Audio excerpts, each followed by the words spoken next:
নমস্কার। আজকে আমরা জানব শ্রীমদ্ ভাগবত গীতা পাঠের বিধি।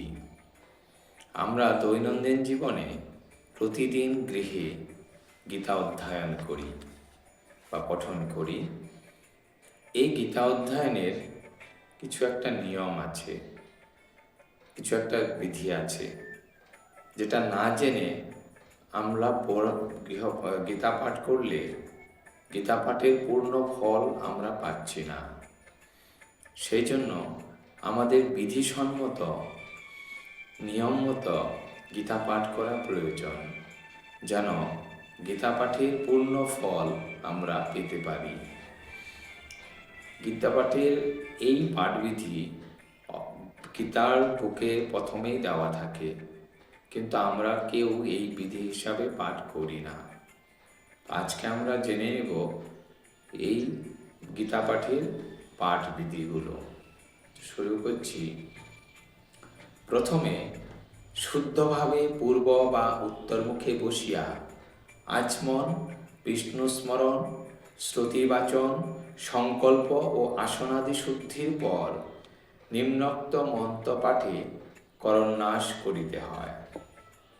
যথা ওম অস্য শ্রীমদ্ভাগবত গীতা মালামন্ত্রস্য শ্রী ভগবান বেদব্যাস ঋষি অনুষ্টুপ ছন্দ শ্রীকৃষ্ণ পরমাত্মা দেবতা অশোচানন্য শোচস্তং প্রজ্ঞাবাদাঙ্গচ্চ ভাষসি ইতি বীজং সর্বধর্মান পরিত্যাজ্য মামেকং শরণং ব্রজ ইতি শক্তি অহং তাং সর্বপাপেভ্যো মোক্ষয়িষ্যামি মা শুচ ইতি কিলকম।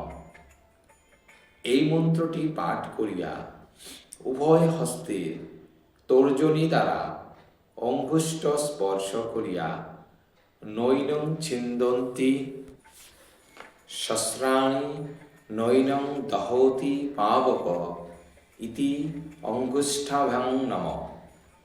এই মন্ত্র পাঠ করিয়া পুনরায় ওইরূপে অঙ্গুষ্ঠ দ্বারা তর্জনী স্পর্শ করিয়া ন চৈনং ক্লেদয়ন্তপে ন শ্রেয়োতি মারুত ইতি তর্জনীভ্যাং স্বাহা।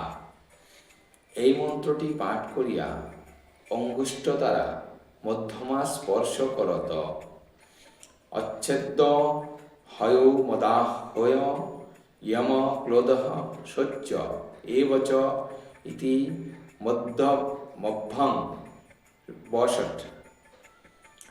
এই মন্ত্রটি পাঠ করিয়া অঙ্গুষ্ঠ দ্বারা অনামিকা স্পর্শ করিয়া নিত্য সর্বগত স্নানু রচলোহয় সনাতন ইতি অনামিকাভ্যাং হোম। এই মন্ত্রটি পাঠ করিয়া অঙ্গুষ্ঠ দ্বারা কনিষ্ঠা স্পর্শ করিয়া পশ্যমে পার্থ রূপাণি শতসোহত সহস্রস্য ইতি কনিষ্ঠাভ্যাং বৌষট।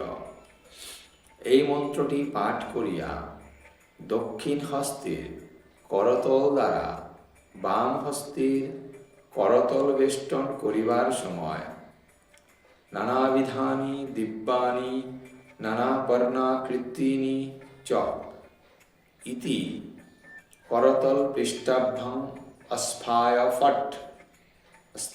ফট।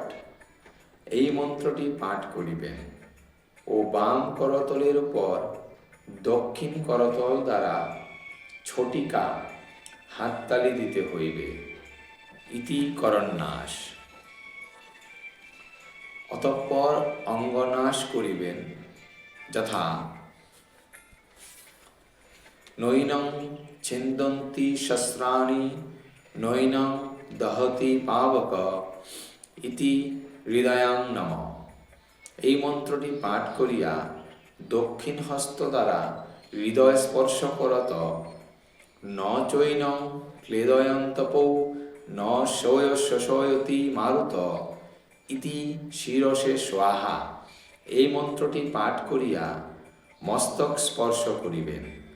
তৎপরে অচ্ছেদ্যয় অহ মদা হয়ম মক্লো দোহশস্য এবচ ইতি শিখায় বসট।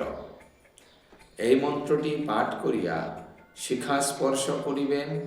তৎপরে নিত্য সর্বগত স্নানুরচলোয়হং সনাতন ইতি কবচায়হং। এই মন্ত্রটি পাঠ করিয়া কবচ স্পর্শ করিবেন।